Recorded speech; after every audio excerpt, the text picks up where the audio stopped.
এই এক আজব মাযহাব আমাদের দেশে, হানাফি মাযহাব। এই একটা ছেলে আছে না, কি নাম, রেজাউল করিম আবরার বলে, সে আপনার লাফালাফি করে।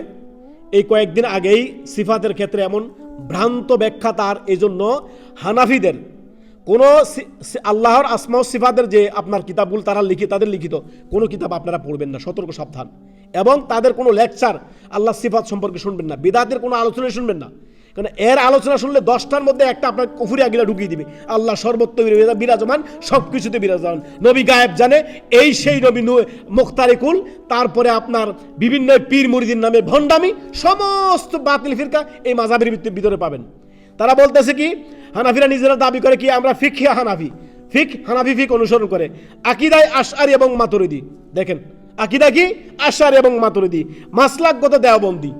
এত তরিকা কেন? সুবহানাল্লাহ, ইয়া সালাম, আল্লাহু আকবার।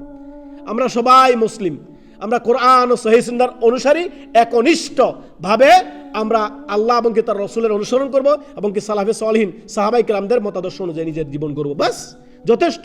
কোরআন বুঝার মূলনীতি হচ্ছে আপনার সাহাবায়ে কেরামদের আকীদা এবং মানহাজের অনুসারী হয়ে যাওয়া, সালাফে সালিহিনের আকীদা এবং মানহাজের অনুসারী। আর সর্বোত্তম সালাফ সাহাবায়ে কেরাম, তাবিন, তাবা তাবিন, এই তিনটি শ্রেষ্ঠ যুগের সার্টিফিকেট নবী সাল্লাল্লাহু আলাইহি সাল্লাম দিয়েছেন।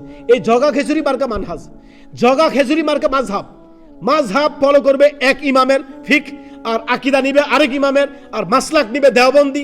এত জগা খেজুরি, তারপরে বলতেছে আমরা হানাফি সব মিলে। এই হানাফি, আজব হানাফি। আল্লাহ আমাদের হেফাজত করুন সকল আপনার ভ্রান্ত বক্তা থেকে, ভ্রান্ত হুজুর থেকে, যারা মানুষকে দিন রাত ভ্রান্ত পথের দিকে আপনার ডাকতেছে। আল্লাহ আমাদেরকে রক্ষা করুন।